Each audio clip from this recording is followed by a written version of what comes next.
Hello mga katuts! So for today's video, ang patient natin is nag-a-apply for PNP, yung pagkapulis. So may requirements kasi dyan. So this time, nagpagawa siya ng denture. And nagulat ako kasi yung mga normal na denture na ginagawa so per PNP requirements is nag-level up sila ngayon na tumanggap na sila ng ibang klase ng pustiso. So panoorin itong video na to. Kasi personally ako nagulat ako. So ma'am, saan pa kayo galing? From Taytay Rizal. Layo, tapos dito pa kayo sa Santa Mesa pumunta. So, paano nag-come up na mag-visit kayo sa clinic ko dito sa Santa Mesa? Actually, Dok, may dentist naman ako. Kaso, hindi available sa kanila yung flexible denture. Tapos, nag-search pa ako sa TikTok. Tapos, nakita ko po si Doc Noy. And, maganda naman po yung mga reviews. Kaya yun, kinontak ko po yung clinic. Yeah, actually, nag-contact si ma'am sa atin. Gabi na yon, Opo, right? gabi na po. Yeah, nire-replyan ko si ma'am. Kasi parang talagang urgent niyang need. Kasi ang requirements mo, kailan ka nga kailangan 5 magawa? days lang. 5 days lang. And yung ipapagawa niyang denture, actually, this flexible denture, sinasabi ko talaga sa patient kasi ayoko mag-commit na hindi ko kayang panindigan. So, nagiging honest ako na 3 to 5 days. Pero sabi ko, I will do this. Talagang this is challenge for me na gawin to na para din makatulong kay ma'am. So sabi ko sa kanya, ma'am, bukas na bukas magpa-schedule ka na. And yun nga lang, wala ako dito sa Santa Mesa nung Friday kasi duty ako sa Taguig. Nandito na siya sa Ligarda. So sabi ko kay ma'am, pumunta ka na sa clinic sa Santa Mesa. Yung kapatid ko si Doc Ida ang nagsukat sa inyo. Tama ba? Ayan. Pero ngayon ako na mag-install kasi busy si Doc Ida na root ka na ng 3 ngipin. So, ma'am, ako na mag-i-install nito, ha? So, this is flexible denture. And kailan ka pumunta dito? Noong Friday. Friday. So, Friday, Sunday ngayon, ilang araw lang? 2 days lang. Kasi nga, pinarush ko siya para nga ma-meet ni ma'am yung requirements niya. Pero mas napaaga pa talaga, di ba ma'am?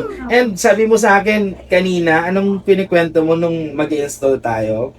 Na biglang napaaga yung yung Opo, requirements. bigla pong nagbago yung schedule. Dapat 23.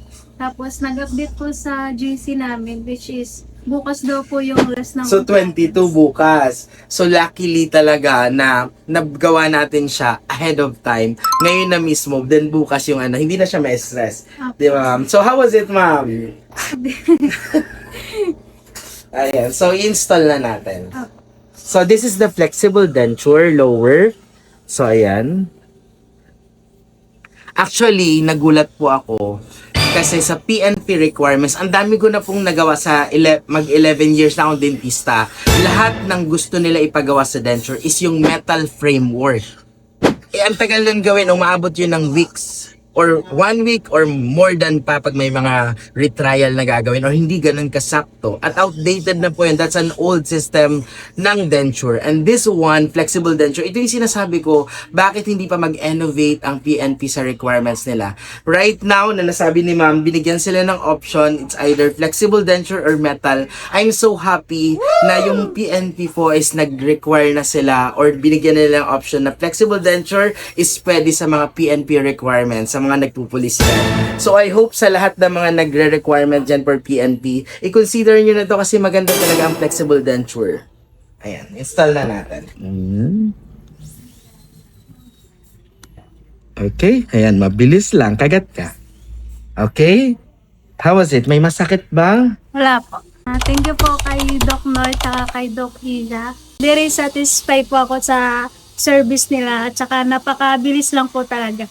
Namit ko po yung compliance date ng requirement namin and very thankful po ako sa clinic na po. Thank you po. Ayan. So mga katuts, maraming salamat sa mga nagtitiwala sa atin. Kahit malalayong lugar dumadayo sa atin dito sa clinic. And yun nga parati kong sinasabi, ginagawa ko lang yung best ko at pag nag-commit ako, talagang sineset ko siya para hindi ako mapahiya sa mga pasyente na nag-i-effort na bumisita dito sa clinic. It's either Santa Mesa or Taguig. So, sa mga interesado dyan, direct message our social media para mapag-usapan natin at magawa natin ang paraan yung mga kailangan nyo sa mga ngipin nyo. So, yun lang mga katuts. Thank you and don't forget to smile!